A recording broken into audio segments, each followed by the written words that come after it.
5 relojes Rolex que, si conoces, es una muestra de que estás metido muy profundamente en el mundo de Rolex, sobre todo Rolex Vintage. Vamos a ello.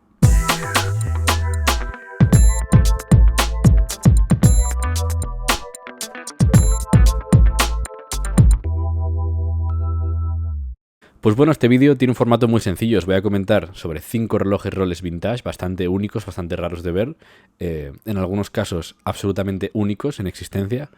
Y nada, simplemente quiero saber cuántos, al final del vídeo, cuántos relojes conocíais de la lista y cuáles fueron nuevos para vosotros y cuál os ha gustado más para saber un poco vuestros gustos y de esta selección que he hecho yo a mi manera. No son para nada los 5 Rolex más exclusivos ni nada por el estilo, sino son 5 que he escogido yo, que me parece curiosos y que hay una alta probabilidad de que al menos uno de ellos no conozcáis o dos de esta lista. Así que dejádmelo saber para ver finalmente cómo se superpuso mi criterio al vuestro o el vuestro al mío, en cuanto a que igual son muy conocidos y a mí me parecían más raros de ver, ¿no? Pero bueno, vamos a empezar con el primer Submariner, que es un Rolex Submariner 369. Es una referencia en la que tengo algo de dudas. Me parece que es un 6200, al no tener el bisel dentado. Lo que me falta, aparte del bisel no dentado, es el texto de la profundidad encima de la palabra Submariner en plata.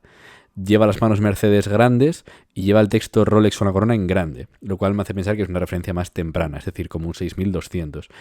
Calculo que del año 56, 57, una cosa así. Un reloj muy curioso, ya que la esfera 369 es propia del Rolex Explorer y no del Submariner. Hay algunos de estos que tienen el texto de Explorer y demás. Este es el primer reloj.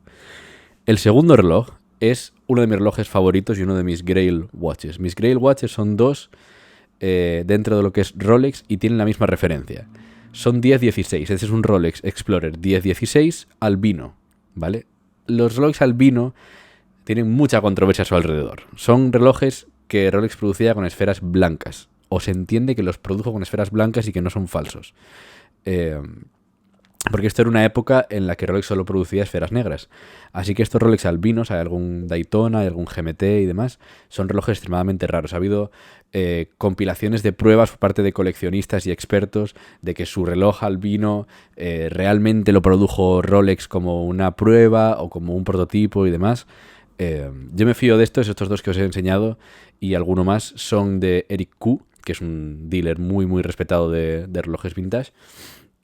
Entonces me fío que los suyos sean oficiales, porque obviamente como pasa con todo, como pasa con los Blueberry GMTs, como pasa con los Comex Submariners, es muy fácil de replicar y hay muchas réplicas en el mercado.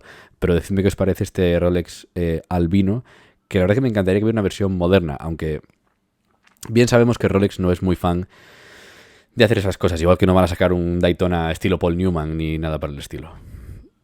Vamos con el tercero. El tercero es probablemente el reloj más controvertido, que es el Daytona Unicornio. Es un Daytona que perteneció a John Goldberger, que fue parte de una venta privada originalmente, me parece que en Singapur, y luego se subastó en Philips, en asociación con Bax and Rousseau, por un 16 millones de dólares, me parece, 17 millones de dólares, una cosa así. Y es el único Daytona en esta referencia, que no recuerdo bien, en oro blanco entero, hecho con la caja en oro blanco y con la correa o brazalete entero en oro blanco, así como medio tejido. Es un reloj que existe la gran teoría de que es un reloj Frankenstein. Un reloj Frankenstein es un reloj que nunca realmente llegó a existir como prototipo, sino que se le han ido cambiando partes, poniendo una caja de otro, sobre todo la mayor controversia, entiendo que con este reloj, es con los pushers del cronógrafo, porque no coincide con relojes de oro amarillo. La forma de los botones de los pushers del cronógrafo no coinciden con referencias contemporáneas en oro amarillo y en otros materiales. Entonces hay gente que se ha dado cuenta de esto y puede ser uno de los mayores fraudes o escándalos del mundo de la relojería, que este reloj no fuera realmente un prototipo de Rolex en una gran condición. Que bueno, John Goldberger admitió ir poniendo piezas que fueran las de la época, es decir, subesferas de la misma referencia, aunque no fuera en oro blanco, la corona de Rolex y demás, pero aún así hay esa teoría de que se pasó un poco de frenada con el cambio de piezas y lo convirtió en un reloj Frankenstein en vez de una pieza única prototipo. El cuarto reloj es uno también de probablemente mi favorito de esta lista, junto con el Rolex Explorer albino. Claramente, como sabéis, tengo una debilidad por los Explorer. este es un Rolex Explorer, pero que si os fijáis bien en la esfera, no pone Explorer, es un Space Dweller. Es un Rolex 1016 diseñado para el mercado japonés. Y hicieron esta prueba de, en vez de llamarlo Explorer, llamarlo Space Dweller. No conozco muy bien la historia, me parece que es algo de alguna carrera espacial o similar, pero si la conocéis, dejádmelo saber. Pero es un 1016 al uso, que simplemente tiene la peculiaridad de que en vez de traer el texto Explorer, trae el texto Space Dweller. Y este aquí que vemos en la imagen está en una condición espectacular. Vamos con el último. El último Rolex es un Datejust, pero es un Datejust muy particular.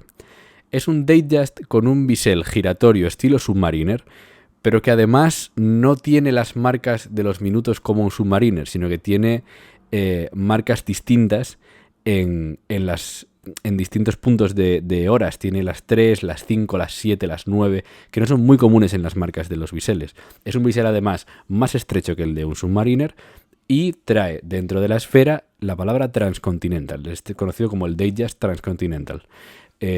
Una referencia que es la 6609-6602 en acero inoxidable, que es un reloj extremadamente particular y muy, muy, muy complicado de ver. O sea, cada vez que sale uno de estos a subasta, hay noticias en el mundo de los relojes porque son muy difíciles de ver. Transcontinental, una empresa que encargó este grupo de Rolex en aquella época en la que incluso hacían colaboraciones y te ponían el sello en la esfera del reloj que encargabas.